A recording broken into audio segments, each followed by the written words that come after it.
Hello दोस्तों, आज के वीडियो में मैं बहुत सारी यूके के बारे में अपडेट्स लेकर आया हूँ। यूके में बहुत सारे वीज़ा चेंजेस हुए हैं, बहुत सारे रूल्स एंड रिस्ट्रिक्शंस में चेंजेस आए हैं। आज के वीडियो में मैं यहाँ के पूरे हालात आपके सामने रखूंगा, जिसमें मैं आपको बताऊंगा कि भाई यूके में अकोमोडेशन से लेके पीएसडब्ल्यू तक के क्या हाल है, इसके अलावा जॉब मार्केट कैसा है, स्टूडेंट के जॉब्स का क्या हाल हो रखा है। तो इन सब चीज़ों के बारे में आज की वीडियो में बात करेंगे, तो बने रहिए इस वीडियो पे। मेरा नाम है ईशान मलिक, आप देख रहे हैं चलो यूके चैनल। अगर सबसे पहले अगर मुझे शुरुआत करनी है तो मैं अपने फेवरेट टॉपिक से ही करूंगा, वो है इकोनॉमिक क्राइसिस।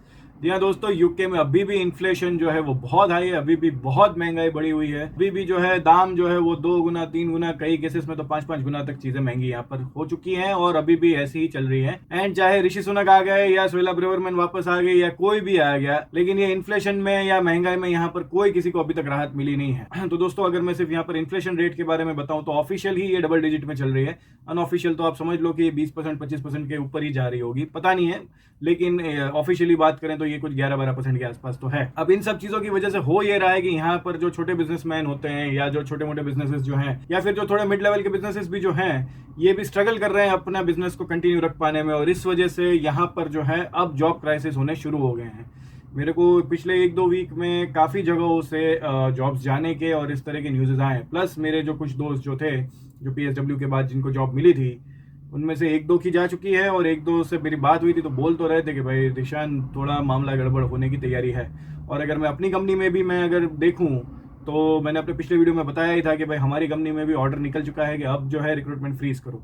तो आज से 7 दिन पहले तक लिंक्डइन में हमारी ही कंपनी के प्रोफाइल पेज पे बहुत सारी जॉब्स थी, लेकिन आज के टाइम में, आज के दिन में आपको 2 या 3 से ज़्यादा, मैक्सिमम हो गए तो 5 रोल से ज़्यादा दिखेंगे नहीं।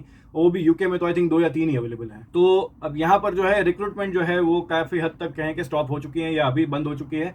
अब अगर न्यू ईयर की बात खुलेंगी तो बहुत अच्छी बात है, लेकिन अब इसमें डाउटफुल लग रहा है बातें। इसके बाद बात करें कि भाई स्टूडेंट्स के क्या हाल है, स्टूडेंट्स जॉब्स के क्या सीन हो रखे हैं। तो दोस्तों, मेरे को पिछले 1 वीक में कई स्टूडेंट्स के भी मेल आ गए या कहेंगे मैसेजेस आ गए, और जो मेरे को पूछ रहे थे कि भैया यहाँ पर कोई जॉब के आपको कुछ आइडिया है, इस सेंटर में कोई जॉब्स का कुछ पता है। तो ऐसे कुछ छोटे सेंटर्स हैं या कुछ ऐसे रिमोट एरियाज जो हैं, वहाँ पर स्टूडेंट्स को जॉब मिलने में तकलीफ आ रही है। इनफैक्ट जो थोड़े बड़े सेंटर्स भी जो हैं, वहाँ पर भी हल्के तो क्राइसिस शुरू हो चुके हैं, क्योंकि भाई जो मैंने अभी आगे के पॉइंट में आपको बताया कि भाई इकोनॉमी स्ट्रगल कर रही है, तो बिजनेसेस के पास उतना पैसा नहीं है रन करने को, तो बहुत ज़्यादा वर्कर्स जो है वो हायर नहीं कर पा रहे हैं। प्लस जो पीएसडब्ल्यू की वजह से जो पिछले साल या जो हमारे टाइम पे जो लोग फ्री हुए हैं, उनमें से कईयों को भी अभी भी जॉब नहीं मिलती है, तो वो हमारे जैसे लोग ही जो हैं वो फुल टाइम जॉब में अवेलेबिलिटी अपनी दिखाते हैं। तो इसी वजह से जो पार्ट टाइम जॉब्स जो होती हैं उनमें फुल टाइम लोग ही जो है ज़्यादातर काम कर लेते हैं। एंड यहाँ के जो एम्प्लॉयर्स भी जो है वो भी यही प्रेफर करते हैं कि अगर हमें फुल टाइम बंदा मिल जाता है तो हम पार्ट टाइम के 2-2 3-3 क्यों हायर करें। तो ये यहाँ पर बहुत बड़ी दिक्कत इन दिनों चल रही है, और ये दिक्कत आज की नहीं है, ये दिक्कत कई टाइम से चल रही है। यहाँ पर जब से यूं कहें कि जॉब मार्केट खुला है तब से ये दिक्कत तो मार्केट में चली रही है। अब इसके बाद बात कर लेते हैं अकोमोडेशन क्राइसिस की, जिसके ऊपर तो मेरे को सबसे ज़्यादा रिक्वेस्ट आती है, सबसे ज़्यादा मैसेजेस मुझे आते हैं कि भैया हमें बताओ, हमें यहाँ मकान ढूंढ दो, हमें वहाँ कुछ हमारा कर दो। दोस्तों, अगर हम यहाँ पर अगर होम लोन या इसके इंटरेस्ट की बात करें तो वो इसी साल में 1.5% से 6% तक बढ़ चुके हैं। यानी आप देख लो, 4 गुना जो है वो होम लोन का जो इंटरेस्ट रेट है वो बढ़ चुका है। तो डेफिनेटली यहाँ पर भी जो है जो हाउसिंग के प्राइसेस हैं वो बहुत ज़्यादा बढ़ चुके हैं।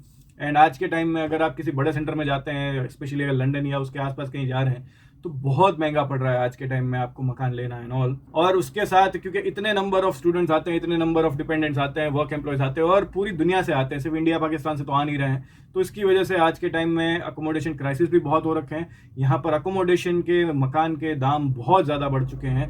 तो आज के टाइम में अगर मेरे पास अभी क्वेरी आई थी कि भाई किसी को 800 में विद बिल्स मिला है लीड्स में मकान, कई लोग मुझे पूछते हैं कि 600 में मिल रहा है तो क्या वो ठीक है। तो मेरा तो अभी उनको वही जवाब होता है कि दोस्तों, जो मिल रहा है अभी पहले घुस जाओ। ऑफ कोर्स यहाँ पर प्रॉब्लम रहता है कि आपको 6 महीने 8 महीने 1 साल तक का कॉन्ट्रैक्ट साइन करना पड़ता है, और उस ड्यूरिंग दैट कॉन्ट्रैक्ट आप छोड़ नहीं सकते। को या तो अपना रिप्लेसमेंट ढूंढना पड़ेगा या फिर आपको पूरा पैसा देके जाना पड़ेगा। तो अब ये सब चीज़ों का सॉल्यूशन जो है वो आपको एम्बर स्टूडेंट दे सकता है। या दोस्तों, अगर आप अभी भी कोई अकोमोडेशन ढूंढने में अगर आप स्ट्रगल कर रहे हैं तो आप एम्बर स्टूडेंट को रीच आउट कर सकते हैं। इनके पास स्टूडेंट अकोमोडेशन की बहुत ही बढ़िया रेंज अवेलेबल होती है। हर सिटी में, हर यूनिवर्सिटी के आसपास इनके पास जितने भी स्टूडेंट अकोमोडेशन होता है वो अवेलेबल होता है।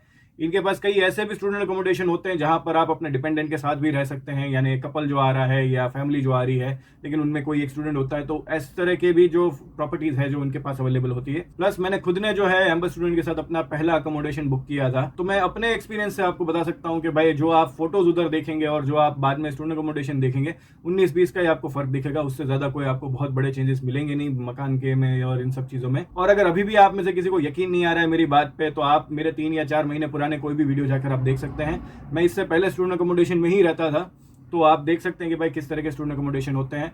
तो इसी तरह के सिमिलर से कुछ आपको मिल जाया करेंगे एम्बेस स्टूडेंट पर। इसके अलावा आज से 2 वीक पहले ही मैंने एक डेडिकेटेड वीडियो बनाया था कि भाई अगर आप अकोमोडेशन में अभी भी स्ट्रगल कर रहे हैं तो आप अकोमोडेशन को कैसे फिक्स कर सकते हैं, वो प्रॉब्लम को कैसे फिक्स कर सकते हैं। तो उसके लिंक जो है मैं आपको डिस्क्रिप्शन बॉक्स में दे दूंगा, आप चाहे तो वो वीडियो भी जाके देख सकते हैं। इसके बाद बात कर लेते हैं स्टूडेंट वीज़ा के बारे में। तो दोस्तों बहुत सारे रिजेक्शंस आ रहे हैं स्टूडेंट वीज़ा के, स्पेशली उन स्टूडेंट्स के तो बहुत आ रहे हैं जो फेक डॉक्यूमेंट्स लगा रहे हैं, जिनका इंग्लिश बहुत वीक रहा है, और जो भी कुछ ऐसी यूनिवर्सिटीज़ में जो एडमिशन ले रहे हैं जिनकी रैंकिंग को हम छोड़ दें, लेकिन जो हर तरह से लो क्वालिटी यूनिवर्सिटीज़ में आती है, लो रैंकिंग में भी आती है, तो समझ ही जाते हैं कि भाई इस यूनिवर्सिटी में कोई स्टूडेंट जा रहा है तो भाई वो पढ़ने तो नहीं आ रहा है यहाँ पर। और अगर इसमें भी सोने पे सुहागा अगर स्टूडेंट जो है वो पंजाब, हरियाणा या गुजरात बोर्ड का निकलता है या इन जगहों से एप्लीकेशन आती है, तो आजकल स्ट्रेट रिजेक्शन आ रहे हैं। तो दोस्तों बहुत ध्यान रखिए अब अपनी यूनिवर्सिटी सिलेक्ट करने में, अब आपको थोड़ी सी क्वालिटी यूनिवर्सिटीज ही सिलेक्ट करनी पड़ेगी। स्पेशली अगर आप इन 3 स्टेट्स में से आ रहे हैं तो आप खास एक अच्छी यूनिवर्सिटी सिलेक्ट करिए। और अगर फिर भी ये अगर आपको ऐसा है कि भाई नहीं सस्ती यूनिवर्सिटीज में ही जाना है और ऐसा कुछ है,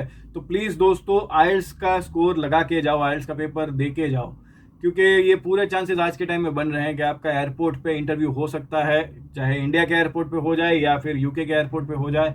और अगर वहाँ आप इंग्लिश में स्ट्रगल करोगे, आपके पास प्रॉपर डॉक्यूमेंट नहीं होंगे, तो हो सकता है कि आपको स्ट्रगल आए इस कंट्री में एंटर करने में। एंड आखिर में बात कर लेते हैं डिपेंडेंट वीजा पे। आई थिंक इसमें जो है अभी तक तो कोई चेंजेस आए नहीं है, लेकिन येस इस पे मेरे पास 2 अपडेट्स हैं कि भाई यूके में क्या हुआ है कि पिछले 1 साल में 1.5 सालों में डेफिनेटली ये है कि भाई स्टूडेंट्स की तो नंबर्स जो है वो बहुत बढ़ गए हैं।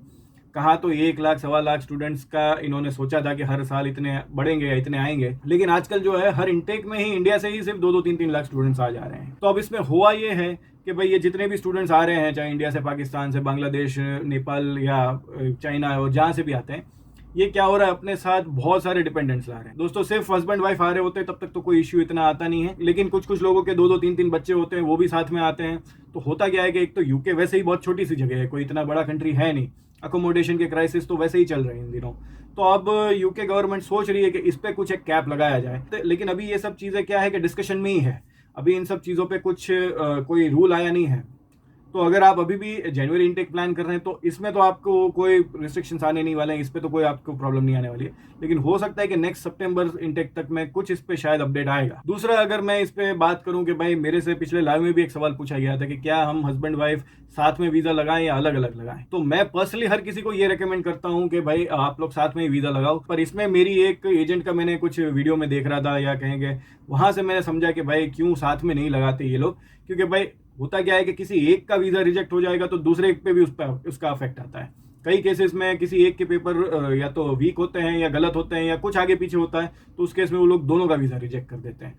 तो मैं पहली बार अपने पर्सनल ओपिनियन से हटके मैं आप लोगों को बोलूंगा कि अगर आप लोग डिपेंडेंट वीजा भी लगाने वाले हैं, स्पाउस वीजा लगाने वाले हैं, तो दोनों अलग अलग ही लगाइएगा, थोड़ा आगे पीछे लगाइएगा, कोई प्रॉब्लम नहीं है। अगर स्पाउस थोड़ा लेट आ जाएगा तो कोई उसमें दिक्कत नहीं है, लेकिन जो प्राइमरी एप्लीकेंट है उसका वीजा लगना कंपलसरी है, क्योंकि अगर वही नहीं पहुंचा तो डिपेंडेंट तो पहुंच ही नहीं पाएगा। तो बस दोस्तों यही थी सारी अपडेट्स यूके के बारे में। अब इसके आगे भी अगर आपके कोई क्वेश्चन है तो आप मुझे कमेंट सेक्शन में पूछ सकते हैं। अगर आप लोग जनवरी इनटेक प्लान कर रहे हैं या सितंबर इनटेक प्लान कर रहे हैं या मैं इनटेक में आने का सोच रहे हैं, और अगर आपको 1-on-1 कुछ मेरे से बात करनी है, तो आप डिस्क्रिप्शन में लिंक्स अवेलेबल है, वहां पर जाकर भी आप अपना टाइम स्लॉट बुक कर सकते हैं मेरे साथ। फिर अभी एक ऑफर भी चल रही है, अगर आप अपना सीवी भी साथ में इवैल्यूएट कराना चाह रहे हैं तो आपको 20% ऑफ मिल जाएगा इस पे। तो बस दोस्तों इसी के साथ इस वीडियो को खत्म करते हैं। आई होप ये वीडियो आपको पसंद आया हो, आपको समझ आया हो कि यहाँ पर क्या क्या चेंजेस हुए हैं। तो अगर ये वीडियो आपको पसंद आया है तो प्लीज इस वीडियो को लाइक करिए, शेयर करिए अपने फ्रेंड्स एंड फैमिली के साथ, subscribe this channel, and lastly thank you for watching the video, hope to see in the next.